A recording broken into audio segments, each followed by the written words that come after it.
চাইল্ডহুডের ওই ঈদের আনন্দ, মেহেদি দেওয়ার আনন্দ স্পেশালি অবশ্যই মিস করি। ঈদ শপিংয়ের জন্য বাজেট 70-80 হাজার টাকা। বাবার জন্য পাঞ্জাবি, মার জন্য শাড়ি, ওয়াইফের জন্য ড্রেস, ছেলের জন্য পাঞ্জাবি, ড্রেস, জুতা, সবার জন্যই। ফ্যামিলি আমাকে নিজের চয়েসের ড্রেস কিনতে দিছে, যে তোমার কোনটা বেশি চয়েস হয় ওইটাই কিনো। আমার মাকে অলরেডি আমি শাড়ি দিছি 2টা, দাম বললাম না, ঠিক আছে। আর আমার ওয়াইফ আছে, আমার ওয়াইফকে টাকা দিয়ে দিছি অলরেডি, 1 লাখ টাকা দিয়ে দিছি, যা ইচ্ছা কিনো। ফ্যামিলির সাথে আসলে ফ্যামিলি যা চাইতাম মনে করেন সেটাই ফ্যামিলি অ্যাফোর্ড করতো, বা ফ্যামিলি নিজে না নিয়ে আমাদের দিত। নিজের জন্য এবারের ঈদে ইচ্ছা করেই কিছু কিনতে চাচ্ছি না, বিকজ ওই যে বললাম যে আমার বাবার দাদুর জন্য এবার আমি একটু বাজেটটা রাখতে চাচ্ছি। দরকার হলে ঈদের পরেই কিনবো, প্রতি বছর তো টুকটাক যা কেনার কিনি।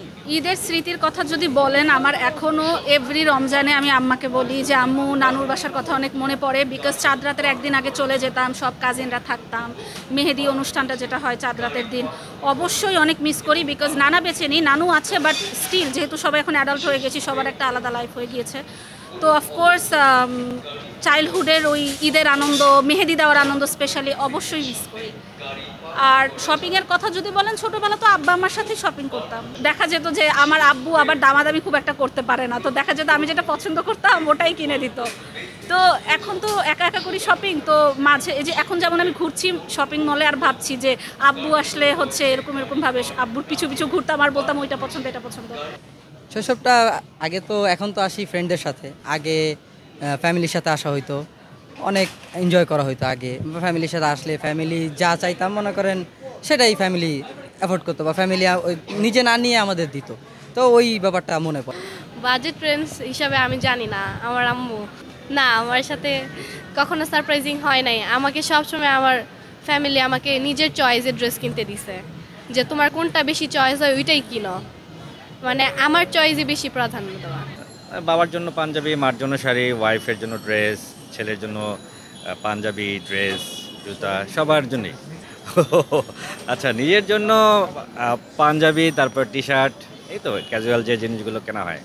হ্যাঁ, ছোটোবেলার তো আসলে অনেক অনেক অনেক স্মৃতি আছে, কারণ যখন ঈদ আসতো, ঈদের আগে মানে আগে থেকে ছোটোবেলা যখন অনেক ছোট ছিলাম, মনে হতো যে এই কবে ঈদ আসবে, ঈদের সময় বাবা মা আর বাবার সঙ্গে করে নিয়ে যাবে, ঈদের ড্রেস কিনে দেবে, এইটা অনেক মধুর ছিল। ওই দিনগুলো আসলে এখন আর ফিরে আসবে না। এখন যখন আসলে নিজে যখন সন্তানদের জন্য, বাবা মাদের জন্য কিনি, তখন ওই ফিলটা আরও বেশি কাজ করে, যে না, একটা সময় আমিও ছোট ছিলাম, আমার জন্য বাবা কিনেছিল, এখন আমি বাবার জন্যও কিনি, সন্তানের জন্যও কিনি আর কি। মানে ঈদে তো আসলে অনেক জামা কাপড় অলরেডি, মানে 2-3 সেট জামা কাপড় কিনেছি।